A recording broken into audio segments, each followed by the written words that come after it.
آپ نے اگر آئین پڑھے ہم تو پھر ہولسٹکلی پڑھنا چاہیے ایز اے ہول، اور ہمارا آئین جو ہے وہ ایک سکیم دیتا ہے جسے ہم ٹرائکوتھمی آف پاورز کہتے ہیں، یعنی کہ اختیارات کی تقسیم کا ایک فارمولا ہے جس میں کچھ اختیارات جو ہیں وہ مقننہ قانون ساز ادارے کے پاس ہیں، کچھ اختیارات جو ہیں وہ ایگزیکٹو کے پاس ہیں، اور کچھ اختیارات جن میں آئین کی تشریح یا جو قانون کے حوالے سے معاملات ہیں وہ عدلیہ کے پاس ہیں۔ آئین یہ بھی کہتا ہے کہ ادارے ایک دوسرے کی حدود میں مداخلت نہیں کریں، اور اعلیٰ عدالتوں نے 17 ججز نے بیٹھ کے بھی یہ بات لکھی۔ تو جب انکروچ ہوتا ہے کسی کا ٹیریٹری،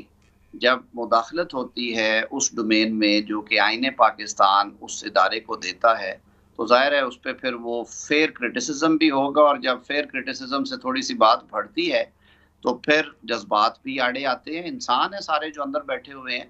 وہ پھر سخت باتیں ہوتی ہیں۔ کس آئین میں لکھا ہوا ہے اور کون سا قانون اجازت دیتا ہے کہ قانون سازی ہوئی، بل ابھی بل کی شکل میں ہے، ایکٹ نہیں بنا، اور اس کو حکم دے دیا جائے کہ اس پہ عمل درآمد نہیں ہوگا؟ یہ آج تک پاکستان کی ماڈرن جو جوڈیشل ہسٹری ہے اس میں یہ آج تک نہیں ہوا۔ آئین یہ کہتا ہے کہ جو کسٹوڈین آف پرس ہے، یعنی کہ جو خزانہ ہے فیڈرل کنسولیڈیٹڈ فنڈ، اس کا جو کسٹوڈین ہے وہ صرف اور صرف نیشنل اسمبلی ہے۔ تو اگر اس کو بائی پاس کرنے کا حکم کیا جائے اور کہا جائے کہ کوئی فرق نہیں پڑتا اس سے، اور یہ ایک اناملس سچویشن ہے، اور نیشنل اسمبلی کے اختیار کو کمپرومائز کر دیا جائے، تو ظاہر ہے پھر یہ باتیں ہوں گی ان ڈیسیژنز کے بارے میں۔ جب سارے پاکستان نے دیکھا کہ ایک ججمنٹ آئی جو کہ 7 جج صاحبان نے اس ججمنٹ میں جو فیصلے آئے ان کو سائن کیا،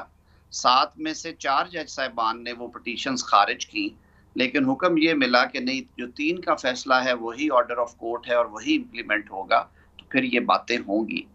ایک واقعات نہیں ہے آئین مگر قطع پاکستان۔ کلامی معاف اعظم صاحب، بات یہ ہے کہ دیکھیں یہ جو آرٹیکل 68 ہے پھر بھی یہ ہمارے آئین کا حصہ تو ہے، تو سوال یہ اٹھتا ہے کہ جب آپ کہتے ہیں اور بلاول بھٹو صاحب کہتے ہیں کہ جی آپ پریولیج کمیٹی میں ان کو بلائیں، تو پریولیج کمیٹی کے جو میں نے رولز نکالے ہیں اس کے اندر سوائے پریشر بنانے کے لیے تو اور آپ کے پاس کوئی ایسے اقدام نہیں آپ اٹھا سکتے، تو بالخصوص آپ what do you hope to achieve with all of دس؟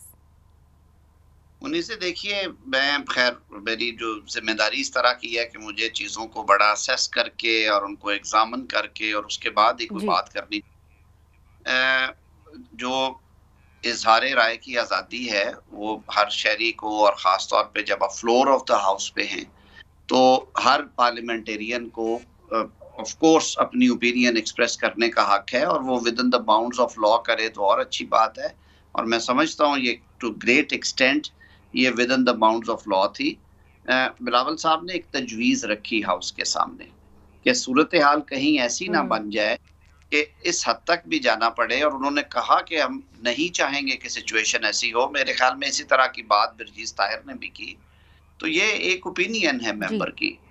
یہ جب بھی کوئی ایسی موو سیریسلی ہوگی تو یہ ایک موشن موو ہوتی ہے، اس کے اوپر سپیکر رولنگ دیتے ہیں،